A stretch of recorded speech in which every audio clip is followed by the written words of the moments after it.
In today's video, I'll be introducing you to what is probably one of the most challenging projects we've actually done here at ILS. This is a 6 parallel polyolefin synthesis unit. It consists of 6 half-liter batch reactors, which are located underneath the glove box, and a glove box itself, which contains a robot, which is used for preparing catalyst, co-catalyst mixtures, pre-mixing them for defined contact times, and ultimately for injecting the catalyst or the co-catalyst into the reactor under defined reaction conditions, namely under pressure.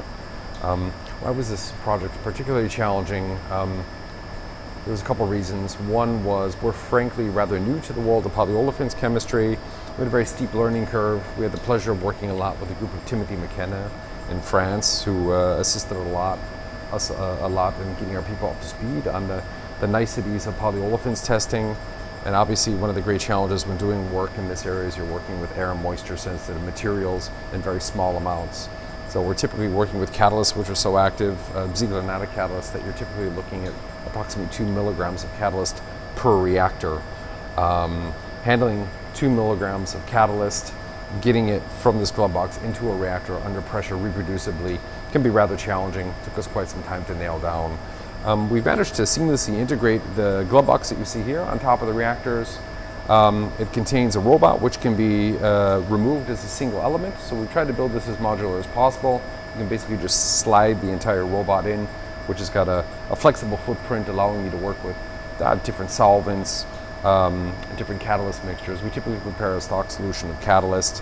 You've got your catalyst and co-catalyst in here, TIA, TIBA, etc., silanes, and then you can prepare this mix. We'll show you a little bit later in some screenshots with our workflow manager how that's controlled via the PC, and that gives you a really flexible system for combining catalyst, co-catalyst, silanes, etc., in basically any way you want, and doing a lot of tests in a very short time. Each of these reactors is independently controlled. It has a bank of mass flow controllers in the back.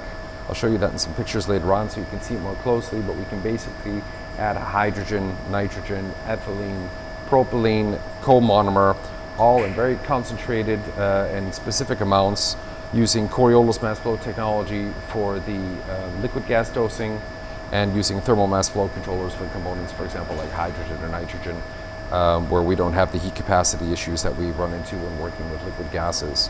There's a separate module here, which I won't show today, where we use for actually generating the pressure heads of propylene, butylene, or other co-monomers used. They're then ferried over to the reactor and then dosed with the mass flow controllers, which are located very closely to the reactor to really minimize any dead volumes that we have there. On the back of all of this unit here, there's a bank of Siemens process GCs. These are used actually for measuring the gas phase during reaction, which we then also use for controlling the mass flow controllers if we want to do a feedback control loop mode.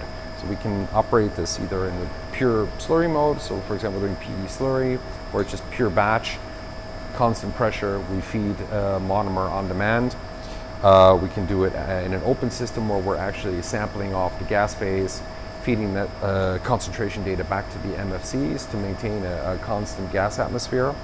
That's the other mode. Third mode is you can leave it as an open system and continuously flow monomer hydrogen in and out, controlling the back pressure actively with or without the GC control that I said before. Typically using this system for everything from slurry phase PE to PP synthesis, as well as gas phase. We also have special impellers made if we want to do gas phase synthesis. They look a bit different than the slurry impellers. It's a completely integrated system. Basically, the experiments here are executed with a mouse click. You have very complicated recipes for pre-baking, drying, adding co-catalyst, prepping the reactor, adding solvent, and ultimately injecting catalyst. We'll show you off screen with the screen capture software what that looks like with our workflow manager, but this is a typical unit where you only operate it via workflow manager and not via the Siemens SCADA, which is used for a lot of our other systems.